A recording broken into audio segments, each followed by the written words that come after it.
दोस्तों, मेरा नाम दीपक इंदौरा है और हम लोग नेशनल और इंटरनेशनल इश्यूज को डिस्कस करते हैं। पाकिस्तान को हर बात का सबूत चाहिए होता है और इस बार एक बहुत जबरदस्त सबूत यूएन ने पेश किया है, सिक्योरिटी काउंसिल ने, और पाकिस्तान को उसका आईना दिखा दिया है। पाकिस्तान को एक्सपोज किया गया है। और देखिए, जब जब कभी भी भारत ने कहा है कि पाकिस्तान ने ऐसा कुछ किया है, इस हमले के अंदर पाकिस्तान का हाथ है, तो पाकिस्तान मानता नहीं है।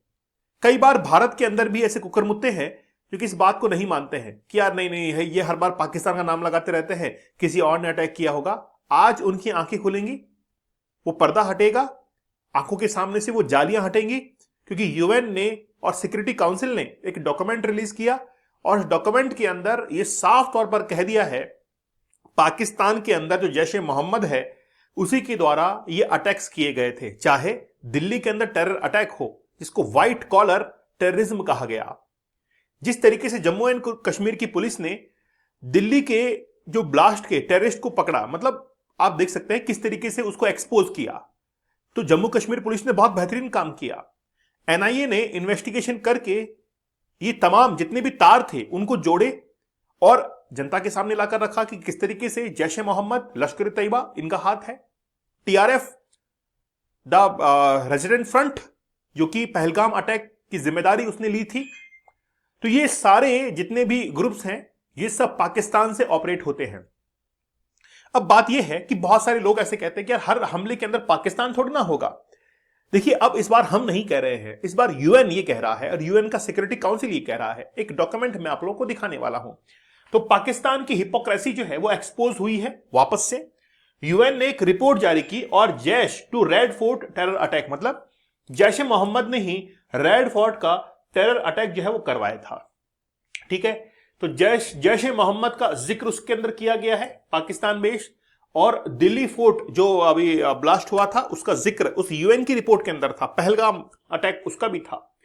एक रिपोर्ट रिसेंटली जारी की गई, 37th ये रिपोर्ट थी। UN analytical support and sanctions monitoring team, इस टीम ने इन्वेस्टिगेशन किया, रिपोर्ट बनाई और 37th रिपोर्ट जारी की। ये सबमिट की under resolution 2734 to the security councils. मतलब रिपोर्ट किसको सबमिट हुई?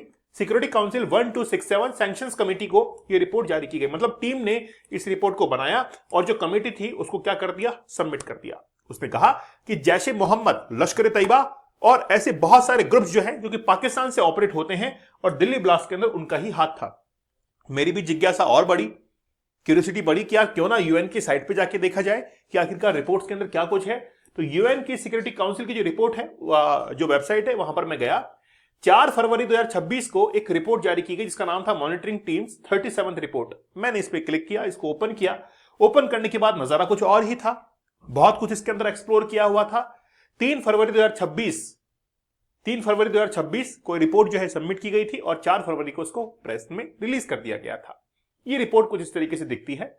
ठीक है, चलिए बात करते हैं कौन कौन से पॉइंट्स। उसमें हर कॉन्टिनेंट का जिक्र था। जब हमने एशियन कॉन्टिनेंट को चुना और वहां पर मैंने केवल एक कीवर्ड सर्चिंग में डाला और वो था पाकिस्तान। जैसे ही पाकिस्तान का मैंने वहां पर कीवर्ड एंटर किया, धनाधन धनाधन बहुत सारे जो है वो कीवर्ड्स आ गए। अब इसके अंदर पाकिस्तान का जिक्र था कहां पर? सबसे पहले टीटीपी को लेकर, तहरीक तालिबान पाकिस्तान। तहरीक तालिबान पाकिस्तान जो कि अफगानिस्तान से ऑपरेट करती है, उसका यह दावा है, इस रिपोर्ट के अंदर दावा किया गया है कि टीटीपी को हेल्प करता है अफगानिस्तान की धरती से वो ऑपरेट होती है और the de facto authorities continue to act against. ठीक है, ये सब कुछ लिखा गया। तहरीक तालिबान पाकिस्तान के बारे में लिखा गया। आप देखिए क्या कुछ लिखा हुआ था कि TTP operates as one of the largest terrorist group in the Afghanistan and its attack on Pakistan security forces.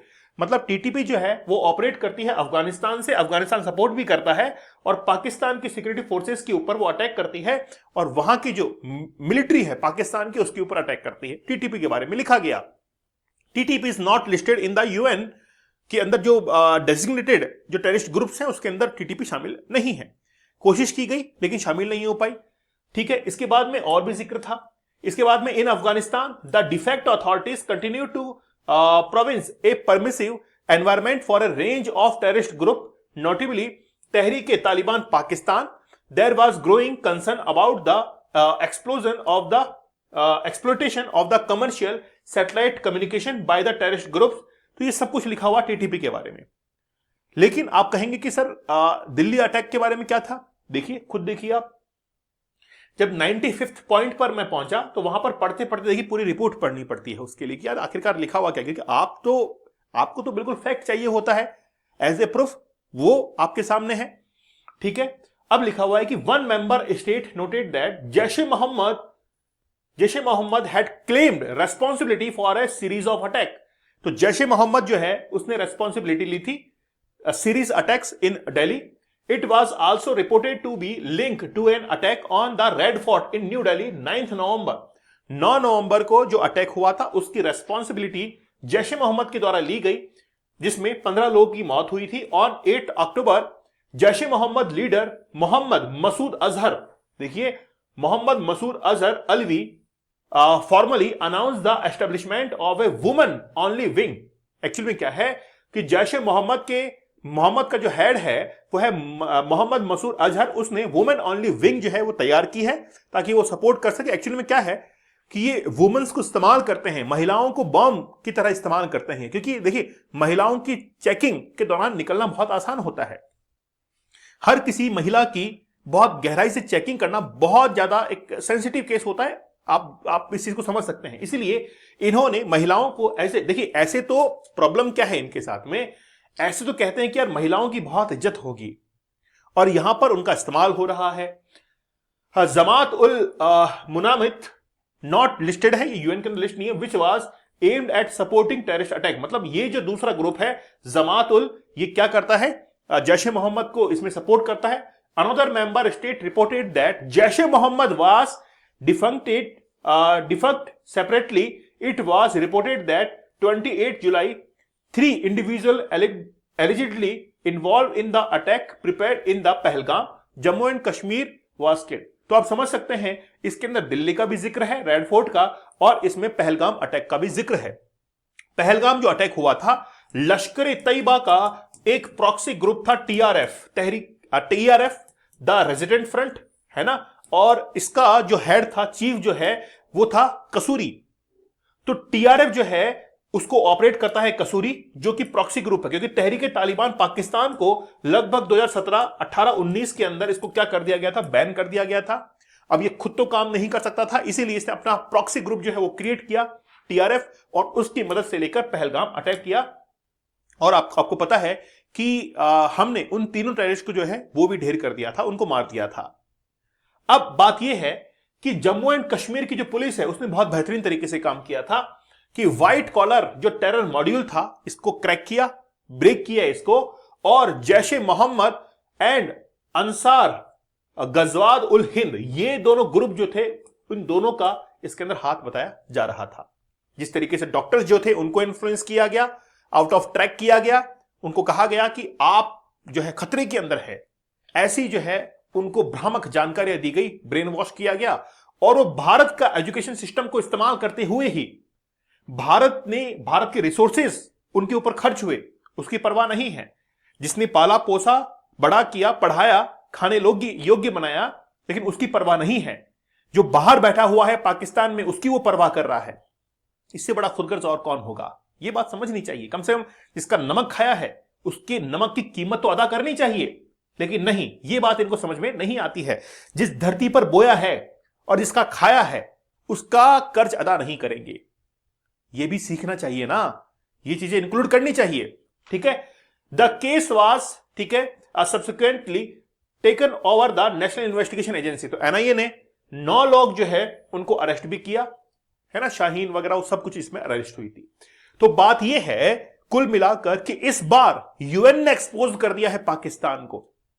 हमने नहीं किया कि हमारी बात तो फिर भी गलत मान लेंगे, सबूत सबूत सबूत, और ये लो सबूत, ले लीजिए सबूत और ले लीजिए सबूत। यूएन की सिक्योरिटी काउंसिल ने रिपोर्ट जारी करके पाकिस्तान के बारे में, खास तौर पर कि जैश ए मोहम्मद वहीं पर तो है, और कहां पर है, कहां से ऑपरेट करता है, पाकिस्तान से ऑपरेट करता है, और इस तरीके से उसको पूरी तरीके से क्या कर दिया है, एक्सपोज कर दिया है। साथ ही के अंदर पहलगाम अटैक की भी इसमें जिक्र की गई थी, क्योंकि इसमें 26 सिविलियन जो है उनकी डेथ हुई थी इसके अंदर, और टीआरएफ ने उसकी जिम्मेदारी ली थी। सब कुछ उस रिपोर्ट के अंदर लिखा गया, सबको पता है। फिर भी स्पार्क किसको मिलता है? पाकिस्तान को मिलता है। टैरिफ किसके ऊपर कम है? पाकिस्तान के ऊपर। अमेरिका रियायत दे रहा था पाकिस्तान को, क्यों? क्योंकि इनडायरेक्टली वो इंडिया को कंट्रोल करना चाह रहा था। अब पाकिस्तान की दुर्गति हुई। पाकिस्तान जिस रास्ते पर चल रहा है ये पूरी दुनिया को पता है कि किस तरीके से ये टेररिज्म जो है इसको स्पार्क देता है। चाइना को ये बात समझ में आई, इसीलिए जो चाइना पाकिस्तान इकोनॉमिक कॉरिडोर है उसके ऊपर फंड देना चाइना ने इनकार किया कि अब हम आगे से फंड नहीं देंगे, क्योंकि आप उस फंड का गलत इस्तेमाल करते हैं, टेररिज्म के अंदर इस्तेमाल करते हैं। तो यह है कुल बात। दोस्तों, डीप वर्क का एक कोर्स बड़ा जबरदस्त है। फोकस की पावर क्या होती है? किसी भी एग्जाम को क्रैक करने के लिए आपको काम करने के तरीके में चेंज करना पड़ता है। जो लोग सक्सेस हुए हैं उनकी टेक्निक्स मैंने बताई हैं, और उनकी टेक्निक्स को इस्तेमाल करके सुन के आप अपनी जिंदगी के अंदर उसको अप्लाई कर सकते हैं। आप लोग 75 डेज का हार्ड चैलेंज या 100 डेज का हार्ड चैलेंज ले सकते हैं। देखिए, मेरा आप लोगों से बस एक बात कहनी है, challenge can change your life. जब तक आप चैलेंज नहीं लेंगे, जीवन के अंदर चुनौती नहीं लेंगे, तो आप आगे कैसे बढ़ेंगे? सपने तो हो राजा के और कर्म हो तुम्हारे ऐसे, तब बैठ नहीं पाएगा मामला। सपनों के हिसाब से काम करना पड़ेगा। वो चैलेंज तो, चुनौती तो लेनी पड़ेगी। अगर लीडर बनना है तो चुनौती तो लेनी पड़ेगी। आप समझ रहे होंगे मेरी बात को। इसीलिए 75 डेज के हार्ड चैलेंज के अंदर अगर आप एग्जाम क्रैक करना चाहते हैं, करिए। बिजनेस क्रैक करना चाहते हैं, करिए। जो आपकी इच्छा है वो करिए। लेकिन बात यह है कि जीवन में आगे बढ़ना है। अब वो आप डिसाइड कीजिए। हो सकता है कि अब तक आपके सामने वो चैलेंज नहीं रहा हो, अब वो चैलेंज आप एक्सेप्ट कर लीजिए। 175 डेज के अंदर कौन सा एग्जाम क्लियर नहीं हो सकता है? हर एग्जाम क्लियर हो सकता है। आप केवल चैलेंज लेकर देखिए। दीपक इंदौर ऑफिशियल टेलीग्राम पर जरूर ज्वाइन कर लीजिएगा। तो मिलते हैं आप लोगों से अगले सेशन के अंदर। तब तक धन्यवाद। Thank you. जय हिंद।